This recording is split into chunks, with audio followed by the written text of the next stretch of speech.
다 함께 찬송가 354장 주를 앙모하는 자 찬양하겠습니다.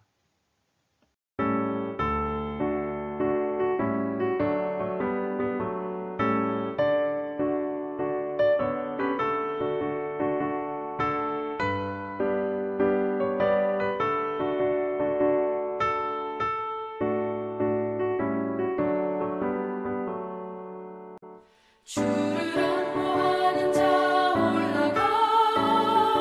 올라가 독수리같이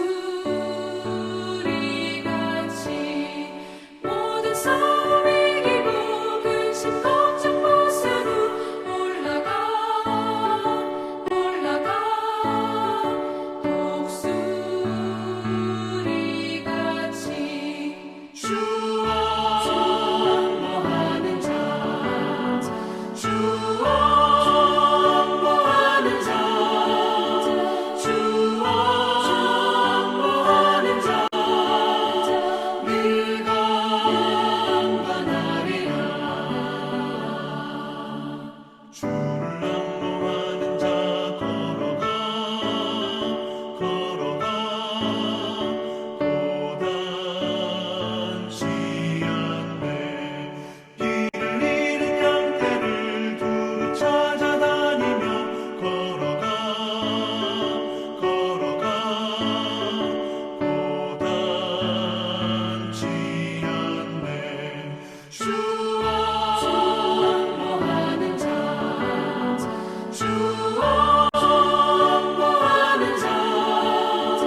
오늘 우리에게 주시는 하나님의 말씀은 에스라 8장 21절부터 23절까지의 말씀입니다.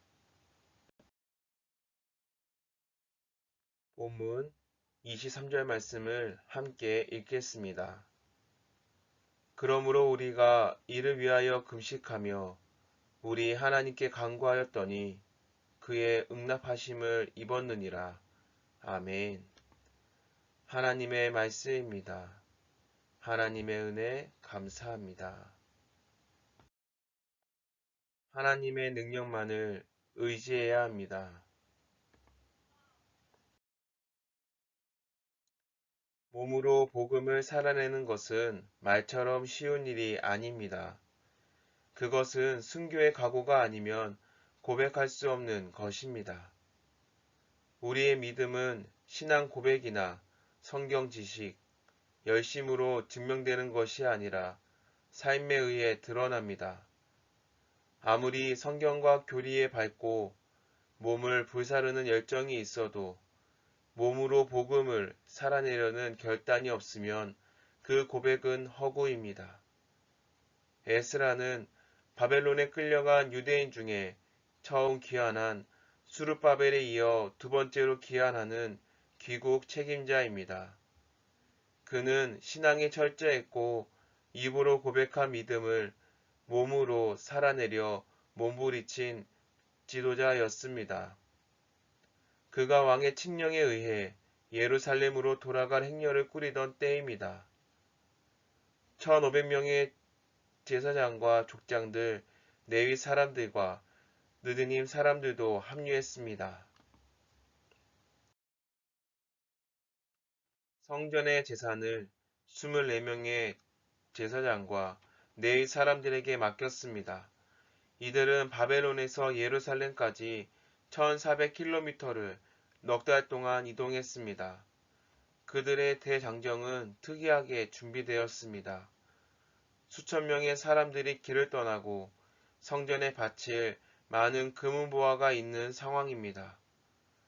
장거리 여행 중에 출몰한 도적대와 침략자들에게서 재산과 생명을 지키려면 당연히 훈련된 병사들이 있어야 합니다.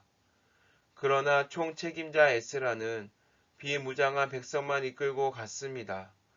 그러고는 오직 하나님께서 안전하게 지켜주시기를 바라며 금식을 선포하고 기도했습니다. 아와 강가에서 금식하며 귀환하는 백성을 위해 살아계신 하나님께 간구했습니다. 아다사스다 왕에게 부탁만 하면 얼마든지 지원해 주었을 병력을 구하지 않고 오직 기도했습니다. 그 이유는 그가 전에 왕에게 하나님에 대한 믿음을 고백했었기 때문입니다. 자신들은 하나님을 믿는 민족이라면서 하나님이 선을 베푸시고 지켜주실 것이라고 했는데 도울 병사를 구한다는 것은 부끄러운 일이라고 여겼기 때문입니다. 그래서 호위 병력을 구하는 대신 금식을 선포하고 기도했습니다. 결국 그들은 어떤 결말을 맞이했습니까? 우리가 이를 위하여 금식하며 우리 하나님께 간구하였더니 그의 응낙하심을 입었느니라. 금식하며 하나님께 기도했더니 단 한 명의 호위 병력이 없었음에도 무사히 예루살렘에 도착할 수 있었습니다. 이런 믿음의 간증이 우리에게도 있기를 바랍니다. 하나님의 사람으로서 선포하고 지켜야 할 거룩한 고백은 무엇입니까? 다 함께 기도합시다. 첫째, 코로나19의 종식을 위해 기도합니다. 코로나 확진자는 여전히 많고 절망적이고 힘든 상황이지만 종식이라는 희망의 끈을 놓지 않고 함께 이겨나갈 수 있도록 코로나 최전방에서 수고하고 애쓰는 의료진과 방역당국이 지치지 않고 이 어려운 상황을 잘 감당할 수 있도록 둘째, 민족의 평화 통일을 위해 기도합니다. 남북 간 합의 준수가 잘 이루어져 평화적 통일정책 추진이 이루어지도록 북해 문제에 대한 실질적인 진전이 나타나 대화의 장이 열리고 통일에 한 걸음 다가갈 수 있도록 셋째, 해피카타타 생명플러스 111을 위해 기도합니다. 태신자를 품은 새신의 성도들이 하나님의 마음에 합당한 자녀로 세워지며 사랑을 전할 수 있도록 우리가 품은 태신자들의 삶 가운데 하나님이 참 기쁨과 소망과 구원자이심을 깨닫는 시간이 되도록 세 가지 기도 제목을 기억하며 함께 기도하고 제가 마친 기도 하겠습니다.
하나님만이 인생을 지키는 분임을 알고 신뢰와 사랑으로 고백했던 에스라의 믿음을 배우게 하소서. 믿음을 실천하는 삶을 보시고 예루살렘 귀한 여정을 지켜주셨던 것처럼 오늘 우리도 믿음으로 기도하며 안전한 여정을 마치게 하옵소서. 며칠 남지 않은 2020년 한 해 마무리하는 가운데에 말씀 앞에 겸손해지며 기도로 믿음을 견고해 나가는 시간이 되게 하시고 이 모든 것의 주인이 되시는 하나님과 함께하는 여정을 걷는 자녀들이 되게 하옵소서. 특별히 이 시간 함께하는 모든 개인 및 가정 가운데에 하나님의 크신 은혜와 이끄심이 있게 하시고 인생의 기준과 우선순위가 하나님임을 고백하며 말씀과 기도로 세워지는 성령 충만의 시간이 되게 하옵소서. 하나님, 우리의 삶은 코로나19로 인해 지쳐있고 힘들어하는 가운데 있습니다. 주님, 이러한 시기 가운데에 하나님을 더 붙잡고 소망을 두고 이겨낼 수 있는 힘을 주시옵소서. 우리의 신앙이 더 성숙해져 가는 시간이 됨을 깨닫게 됩니다. 깨달음의 은혜를 날마다 붙잡고 성숙한 신앙인으로 거듭나는 시간이 되게 하옵소서. 2021년도 새신교회를 위해 온 성도가 한 마음으로 기도하는 시간이 되게 하시고 모두가 참여하며 이 지역과 세상 가운데에 빛과 소금의 역할을 온전히 감당하는 주님의 몸된 교회가 되게 하옵소서. 각자의 삶의 자리에서 쉼의 시간을 가질 때에 우리의 영과 육이 주님이 주시는 은혜로 회복되고 새 힘을 주시며 첫 시간을 온교 온라인 새벽 기도를 통해 드림으로 주님과 동행하며 친밀하여지는 시간, 믿음으로 승리하는 시간이 되게 하옵소서. 우리의 삶의 주인이 되시는 예수님의 이름으로 기도합니다. 아멘.